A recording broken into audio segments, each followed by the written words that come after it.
You need to toss the rules here. This is not a rule. This is not a follow the rules thing. This is a go get the minimum thing that they need you to have, not the most that they need you to have. The reason is because they really only need you to have the minimum. They do not need you to have the maximum in most cases. And so you don't want to waste time and money getting the most when you could get the minimum and do the job just as effectively, or obtain the job just as effectively. Aloha folks, and welcome back to Degree Free. We are your hosts, Ryan and Hannah Maruyama. On this podcast, we share fundamentals we've discovered and the mistakes we've made while self-educating, getting work, building businesses, and making money. We'll tell you how to make it happen. No degree needed. Welcome back, everybody. We are happy to have you here as always. And if you want more Degree Free, because why would you not? You are going to want to run over to degreefree.co/newsletter and sign up for our weekly newsletter that has Degree Free news, all kinds of resources that Ryan and I think are cool, and just a bunch of things that you really don't want to miss. So head on over and grab that newsletter. Awesome. And let's get into today's episode. Today, we are going to be talking about something that is super important. We've both used this technique or tactic to find skills that we need to learn in order to get work. And we've told this to many people and they've done the same. And so now we're going to share it with you.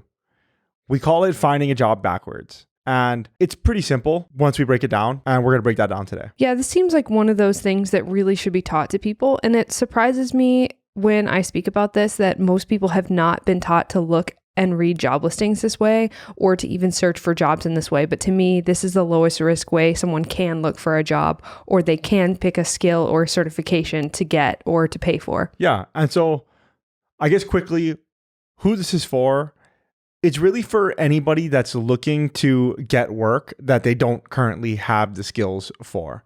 So especially for people that are transitioning into a different industry, say from working in a restaurant to working customer service somewhere, or data analytics somewhere, something like that, or sales. If there's some sort of skills gap and you want to figure it out, you could use this to figure out what skills you need to go and find. Okay, so the problem is that a lot of us, actually almost all of us, are taught to buy degrees first and then try to find jobs that fit those degrees or are taking those degrees after.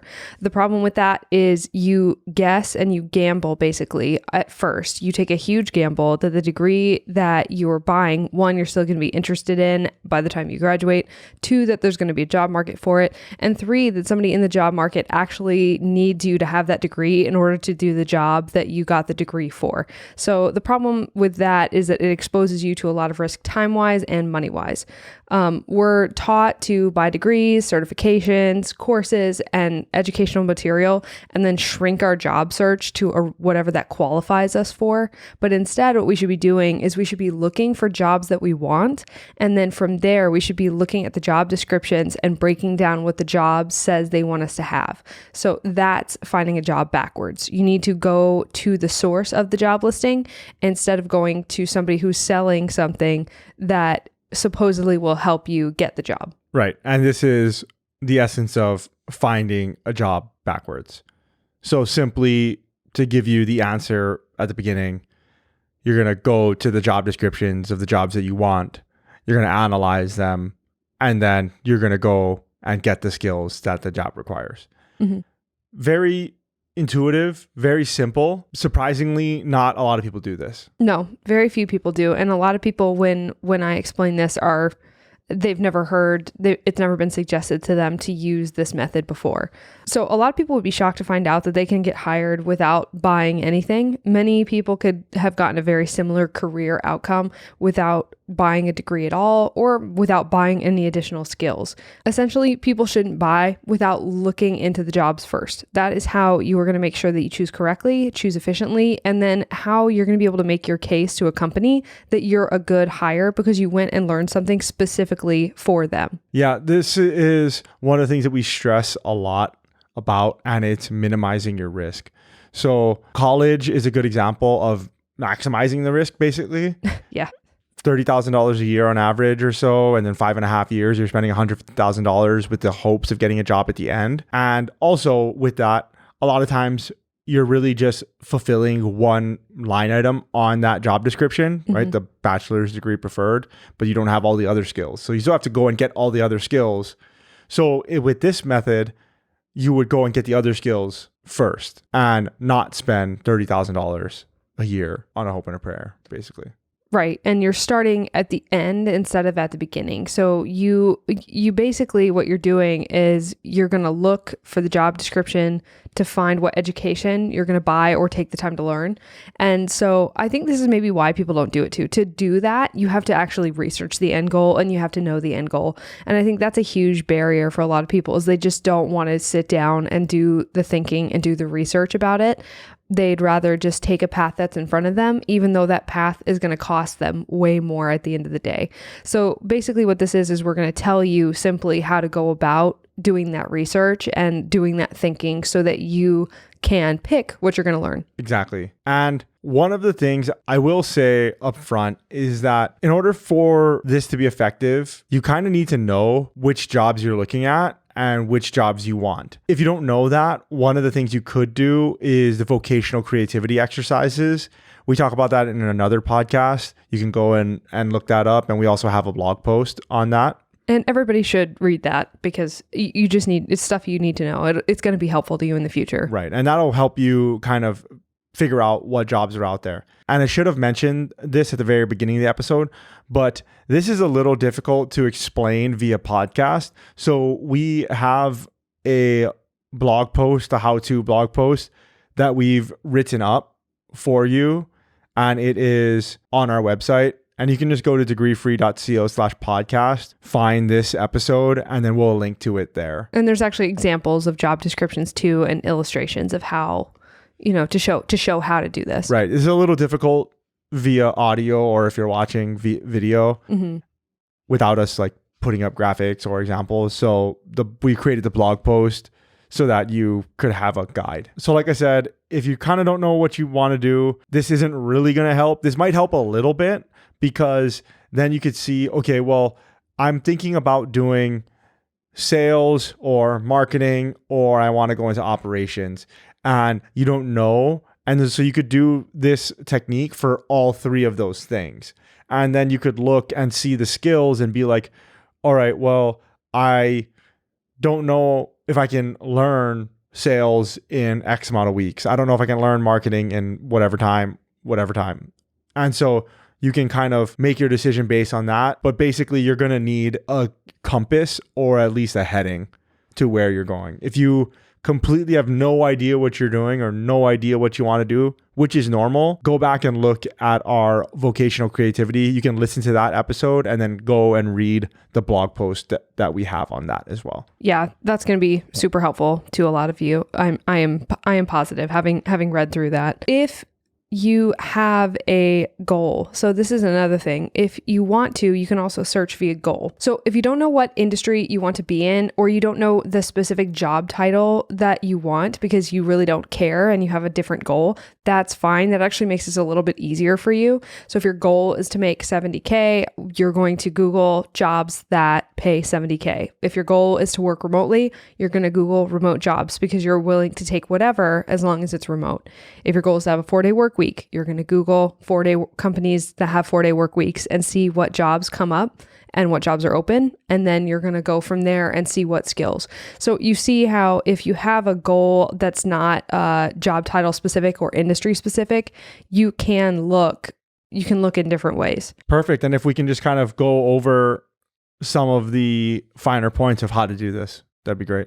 Okay, so let's assume that you either found a job title by looking from a goal perspective, or you found a job title that you're looking for because you use vocational creativity and you're finding, and you found a couple job titles that you want to look at. So what you're going to do now is you're going to search the job titles. So you're going to search marketing coordinator or solar jobs or oil and gas operator. All right, so now what you're going to do, you have these job titles. You're going to open an Excel sheet, or you're going to get a notebook and you're going to start writing these down. If you're old fashioned like me, I'm a pen and paper person. So now you're going to read through the job descriptions. So in order to organize these effectively, you can either print them off. That's a little much. I think especially if you have a lot of job titles and a lot of descriptions you're looking at. If it was me, I would just use the Google function and save them. There's a little bookmark button on Google that you can use to save them and then refer back to. And I would be looking at them like that. So then what you're going to do is you're going to read through all of these job descriptions. What I would do is I would read through them all once, and then I would go back to the ones that were most interesting to me. And you're going to look at the qualifications, requirements, or required skills section of these job descriptions.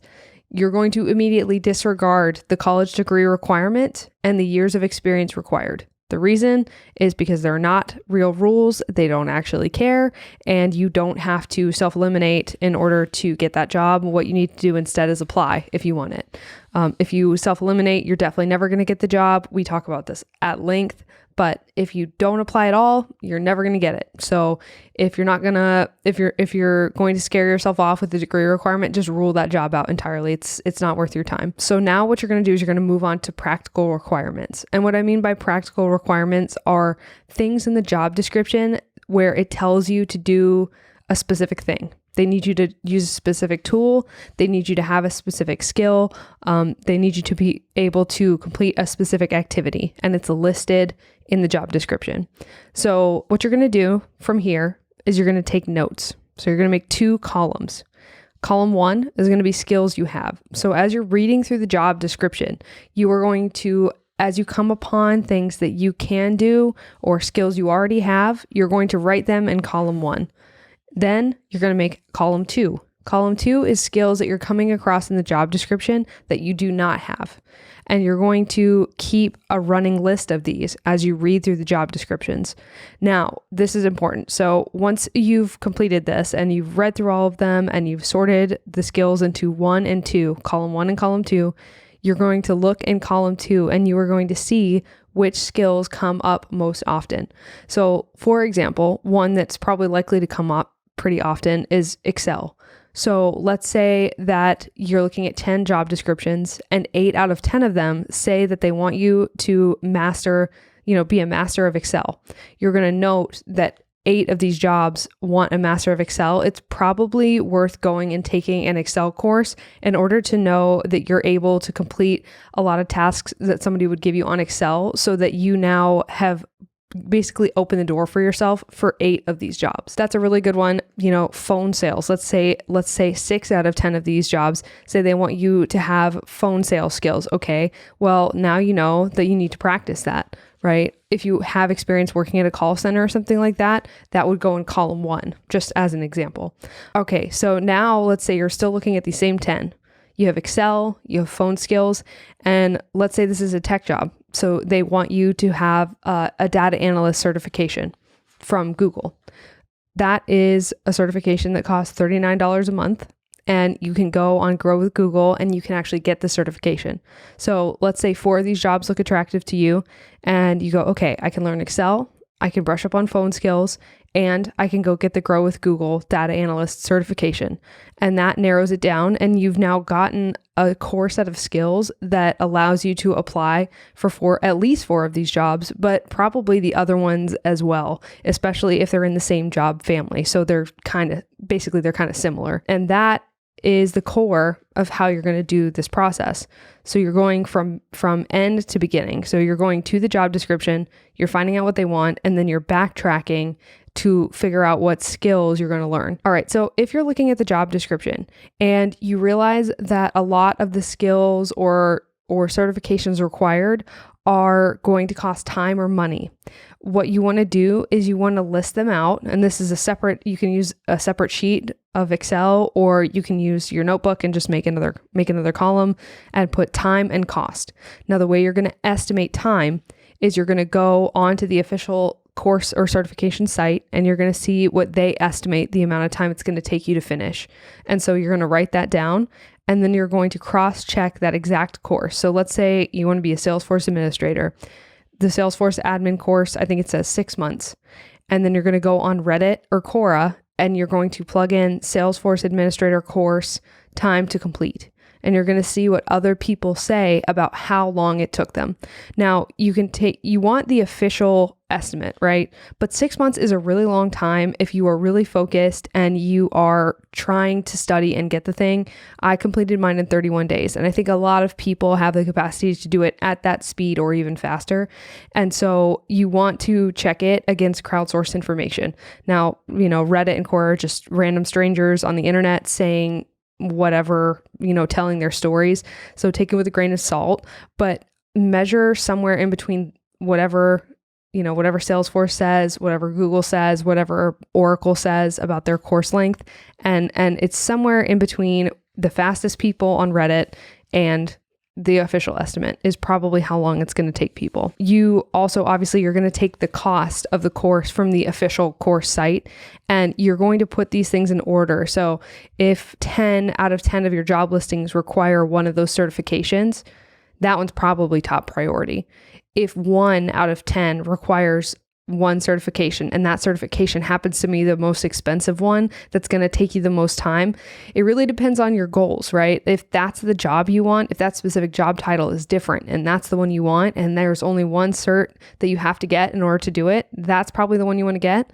But if the jobs are similar and you're looking at these certification courses and you find one that's kind of mid-tier, mid-expense basically, so as opposed to you have your 1 of 10 that costs $600, and then you have another course that is 7 out of 10 of the jobs and it costs $150. Well, you should probably do the $150 course first, especially if you think you can complete it the fastest, because that's the minimum effective dose you need in order to apply for these jobs. So as you're looking at the job titles, that's going to be largely individual. You're going to have to assess yourself, right? We can't tell you how long it's going to take you to complete something. You have to look and see what level of difficulty based on your own skill set and based on your own talents, your own interests, how long you think it's going to take you in order to do that. But my recommendation would be, in order to reduce the financial risk, pick the lowest cost ones first. Because as you increase your income, as you get those jobs and you increase your income, you can put more money towards educational spend if you want, because you've proven to yourself that it's safe for you to do that. So a good example, and I write this in the blog post, my timeline was Salesforce admin course, and that took me 31 days and it cost me $362. The next certification took me less time, took me 3 weeks, but it cost quite a bit more, almost twice as much, and that was $650. And then finally, the most expensive course I've ever taken was a cryptocurrency blockchain course, and that took 2.5 weeks and it cost $1,250. And so you can see that and this was over a span of almost a year or more, so you can see how slowly the educational spend went up. But at first it was as little as possible. So $650, big jump from 300, and then 1250 is a big jump from 650. Effectively, each time my risk tolerance for educational material doubled, but it's because I started low, and that protected me from wasting time and money. You went on a roll there, and I didn't want to stop you. It was like a freight train. Awesome. Thanks. Yeah. Great. Do you feel like you could find a job backwards? I feel like I could find a job backwards. I also feel like I would need to go back and listen to this again, which you all could do because this is a podcast. So if you need to go back and listen to this again, please do. And then once again, we have all this written out on our blog, degreefree.co/podcast, and then find this episode and then we'll link to it there. But yes, a couple of things there. You said job family, and I kind of wanted to just clarify that for people. So job families are going to be industries basically, right? I mean, well, not necessarily industries, but jobs that are related also within industries. So marketing coordinators, marketing managers, Exactly. Content marketing managers, social media marketing managers, family. Same job family. Yeah. Right. And one of the things that I wanted to stress about this, and you kind of touched on it with the lengthening of the educational spend, is if you have this long laundry list of tasks or skills rather that you would want to acquire, you don't have to tick every single one of them off. No. You want to start with the highest impact, lowest cost maybe, or lowest time maybe. It just depends on you and your situation. But after you get that first one, then go ahead and apply to jobs once you get it. Go ahead, because that might be all you need in order to get a job or the job. Yes. You might not have everything else, but if you have that one and then you apply to the job and then you interview and then you get it, well, then that's all you needed.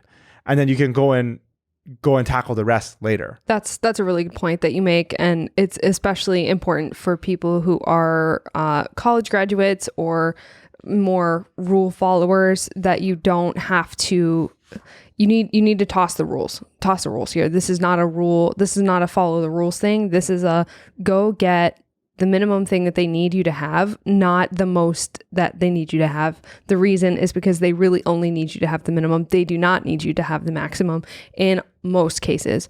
And so you don't want to waste time and money getting the most when you could get the minimum and do the job just as effectively, or obtain the job just as effectively.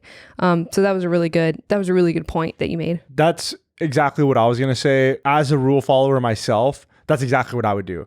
I would create this laundry list of things, and then I would rank them all, be like, okay, I have 10 different things, and we're like, all right, now I'm going to go and finish all 10 before I go and apply to jobs. And you wouldn't apply to any. And I wouldn't apply to any during the entire time that I'm learning these 10 skills. And who knows, those 10 skills could take a month, but they could also take like a year and a half to finish. And it's definitely not what we want to be doing. Yeah. We have to remember that the goal here is to get a job. The goal isn't to get all these certs and obtain all these skills. While that is nice, and while you will be able to use those skills and market them later, that's literally what we're trying to do now. And we just have to keep our eye on the prize. Mm-hmm. And you have to make sure that you're not hanging yourself up on getting every last thing. That's a huge point that you made off of what you're saying as well. While you are learning a certification, especially if it's a more complex certification, while you are still learning it, you can apply to jobs and you can tell them that you are in process of obtaining whatever the thing is. If you are going to get a network security certification or CompTIA Plus certification or something like that, then go ahead and tell them that that's what you're doing and you're in progress getting it. And that can sometimes get you a job too. Yeah, definitely. And it could be contingent upon you passing that thing. Yeah. Kind of similar to like a lawyer. Mm-hmm. Plenty of lawyers get jobs Contingent at law firms contingent upon them passing the bar. Yeah, that's true. So they graduate from law school and then you get hired at this firm contingent upon you passing the bar. And then if you don't pass the bar, you don't get the job. Yeah, same concept. And the last point that I want to make before we wrap up is that when you are applying for these jobs, whether you're applying while you're in process for learning these things or after you've completed them, you need to structure your resume in order to show the hiring manager or recruiter that you learned exactly what was listed in the job description. So you're going to want to put that at the top of your resume. And I know this is a controversial take apparently these days, but write the cover letter. I don't know why people have such a rub against cover letters. I know they're irritating, but at the same time, if 4 sentences can get you a job, why would you not write those 4 sentences? Just tell them what you did and why you did it and why you're excited to work for their company, so much so that you went and did this thing specifically for them. That's probably the most interesting thing they will have heard the entire week. Yeah, definitely. I think our take on the whole job application process and the job search process is do more, not less. Mm-hmm. And I suppose that's all in the spirit of standing out and getting the job. Right. And maybe cover letters don't work. Maybe resumes don't work either. I'm not sure. Very possible. Right. But it's definitely not going to work if you don't send it in. No. And that's kind of our philosophy. And we've talked about it before. All you have to do is make different versions for the different job families that you're applying to. And you just save it in your Google Drive or your OneDrive or whatever. And then you can just go and you edit it to insert X company and X role, and then maybe move a couple of sentences around. Mm-hmm. And then you're done. Like it's not that hard, people. Right, exactly. I mean, maybe the initial cover letter is going to take an hour, maybe two. They're tough. Yeah. I hate writing them. No, they're obnoxious. Right. And so, but once you get that down, it's down. And now you can go ahead and morph it to fit whichever role that you're applying to in the future. Mm-hmm. And one of the things that I wanted to say is you will be applying to a lot of jobs. And if you haven't already, go back and listen to our episode with Drake Porter, product manager for Meta. Everyone should listen to that. He talks episode. about volume applying. And we did an episode and a blog post, and you can find that all at degreefree.co about the exact process that he did in order to get his job at Meta that pays $400,000 plus a year in total compensation. Yeah, that was a wild podcast interview, guys. You should listen to it. Absolutely. Go back and listen to that, but you're going to need to apply in volume once you've got your skills and everything. So definitely go back. So just kind of recap. If you don't know what you want to do at all, and you don't even have like a heading of where you're going, go and listen to our episode on vocational creativity. You can listen to the episode and then once again go to our website degreefree.co and look for our blog post on vocational creativity, and that can give you some job ideas. Now once you have the job ideas, or you kind of already know what you want to do, you can kind of skip that if you want. And you can just go directly to this, which is how to find a job backwards. And that's basically using job descriptions of the jobs that you want in order to create a laundry list of things to get done and skills to learn in order to apply. And then once you start applying to the jobs, you can go and listen to our episode on volume applying and our interview that we did with Drake Porter. Once again, that's all on your podcast feed. And then at degreefree.co, we have all those resources for everybody. And with all of that combined, those 3 steps, I mean, it'll get you work. That will get you work. We're very confident. We put a lot of work into outlining this stuff because we believe that it works. And we know that it works more accurately. And we just really want you folks to find work. And we both, Ryan and I both know how hard it is when you feel like you're just throwing things at the wall and nothing sticks. But there's small tweaks that you can make like this that can make all of the difference. And we just wish you the best of luck. And we hope that you get the job that you're trying to get. Yeah, definitely. And lastly, why would you not want more of Degree Free? So if you do, then please run on over, don't walk, to the website, which is degreefree.co/newsletter to sign up and get our free weekly newsletter delivered right to your inbox. Yeah. And if you guys wanted to support our podcast, the best way that you could do that is by leaving an honest review wherever it is that you get your podcasts. 3, 4, 5, 6, 7 stars, whatever it is. That would be great. It's the best way to get our name out there.